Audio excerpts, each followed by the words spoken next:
अगर किसी हवाई जहाज में ऐसा नया इंजन लगा दिया जाए जो पहले से ज्यादा ताकतवर हो, कम ईंधन खर्च करे और पहले से कहीं ज्यादा वजन लेकर उड़ सके, तो क्या होगा?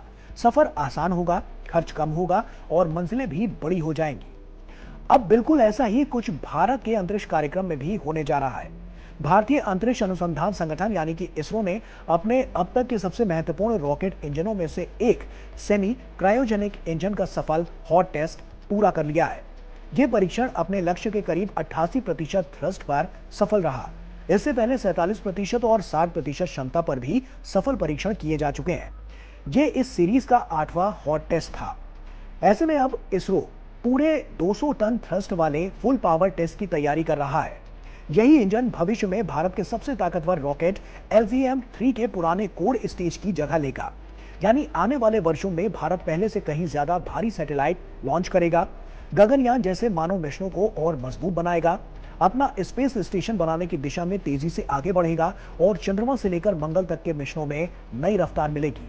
साथ ही यह कामयाबी भारत के स्पेस प्रोग्राम हमारे देश के युवाओं और दुनिया के अंतरिक्ष बाजार का रुख कैसे बदलने वाली है। किसी भी रॉकेट को अंतरिक्ष में भेजने से पहले उसके हर छोटे बड़े हिस्से की अलग अलग परीक्षा ली जाती है। इस बार इसरो ने पूरे इंजन की जगह उसके सबसे महत्वपूर्ण हिस्से पावर हेड टेस्ट आर्टिकल का परीक्षण किया। इसे ऐसे समझिए जैसे कोई कार बनाने वाली कंपनी पहले सिर्फ इंजन को हजारों किलोमीटर तक चलाकर देखती है कि कहीं कोई खराबी तो नहीं है। ठीक इसी तरह इस परीक्षण में भी इंजन के turbo pump, gas generator, valve, pipeline और कंट्रोल सिस्टम को असली ईंधन के साथ चलाया गया। इस दौरान इंजन ने अपने लक्ष्य का लगभग 88% थ्रस्ट हासिल किया। इससे पहले यही इंजन 47 और 60% क्षमता पर सफलतापूर्वक चल चुका था।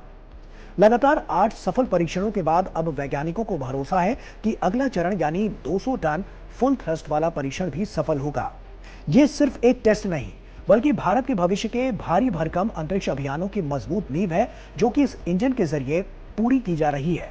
क्या होता है सेमी क्रायोजेनिक इंजन और ये सामान्य रॉकेटों से कैसे अलग है? देखिए, इसे बहुत ही सरल शब्दों में समझें तो रॉकेट को अंतरिक्ष में जाने के लिए भारी मात्रा में ऊर्जा और आग की लपटों यानी कि थ्रस्ट की जरूरत होती है। अब तक इसरो अपने भारी रॉकेटों में क्रायोजेनिक इंजन का इस्तेमाल करता आया है, जिसमें बेहद ठंडी लिक्विड ऑक्सीजन -183 डिग्री सेल्सियस और लिक्विड हाइड्रोजन -253 डिग्री सेल्सियस को ईंधन के रूप में जलाया जाता है।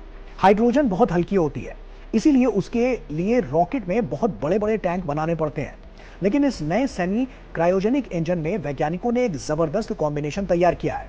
इसमें लिक्विड हाइड्रोजन की जगह एक खास किस्म के केरोसिन यानी कि मिट्टी का तेल, लेकिन सुपर रिफाइंड रूप में जिसे एस्ट्रोसेन कहते हैं, का इस्तेमाल किया जाता है, जबकि ऑक्सीडाइजर के रूप में लिक्विड ऑक्सीजन ही रहती है।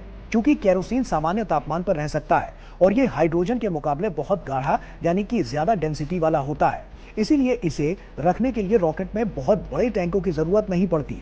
कम जगह में ज्यादा ईंधन आ जाता है, जिससे रॉकेट का आकार छोटा, वजन कम और उसकी ताकत कई गुना ज्यादा बढ़ जाती है। आसान शब्दों में कहें तो यह तकनीक कम खर्च में रॉकेट को एक सुपर पावर इंजन दे देती है, जो अंतरिक्ष में ज्यादा वजन उठाने की क्षमता रखता है। अब सवाल आता है कि 200 टन थ्रस्ट का मतलब क्या होता है और ये इतना महत्वपूर्ण क्यों है? थ्रस्ट यानी कि वो ताकत जिससे रॉकेट धरती के गुरुत्वाकर्षण को पीछे छोड़ते हुए अंतरिक्ष की ओर उड़ता है। अगर कोई रॉकेट पर्याप्त थ्रस्ट पैदा नहीं कर पाया तो वो उड़ ही नहीं सकता। इसरो का ये नया इंजन लगभग 200 टन थ्रस्ट देने के लिए बनाया जा रहा है। आसान भाषा में समझे तो इसमें इतनी ताकत होगी कि लगभग 200 टन वजन को ऊपर धकेलने जितना बल पैदा किया जा सके। यही अतिरिक्त ताकत भविष्य में भारत को ज्यादा भारी सैटेलाइट, स्पेस स्टेशन के बड़े मॉड्यूल, मानव मिशन और गहरे अंतरिक्ष अभियानों को लॉन्च करने में मदद करेगी। यानी एक इंजन की ताकत बढ़ने का मतलब सिर्फ तेज रॉकेट नहीं, बल्कि पूरे देश की अंतरिक्ष क्षमता का कई गुना बढ़ जाना है। इसरो इस इंजन को SC-120 semi cryogenic propulsion stage के रूप में विकसित कर रहा है, जो भविष्य में LVM-3 रॉकेट के मौजूदा कोर स्टेज की जगह लेगा। इसका सबसे बड़ा फायदा होगा पेलोड कैपेसिटी, यानी एक बार में ज्यादा वजन अंतरिक्ष तक ले जाने की क्षमता। अब रॉकेट ज्यादा वजन जब उठा पाएगा, तब बड़े संचार उपग्रह, मौसम उपग्रह, रक्षा उपग्रह, चंद्रयान और मंगल मिशनों के भारी उपकरण, यहां तक कि भारत के प्रस्तावित स्पेस स्टेशन के मॉड्यूल भी अधिक आसानी से लॉन्च किए जा सकेंगे। इससे मिशनों की संख्या कम होगी, लागत घटेगी और सफलता की संभावना भी बढ़ेगी। यही वजह है कि इसरो इस अपग्रेड को सिर्फ तकनीकी बदलाव नहीं, बल्कि भारत के अंतरिक्ष कार्यक्रम के लिए एक स्ट्रैटेजिक अपग्रेड मान रहा है।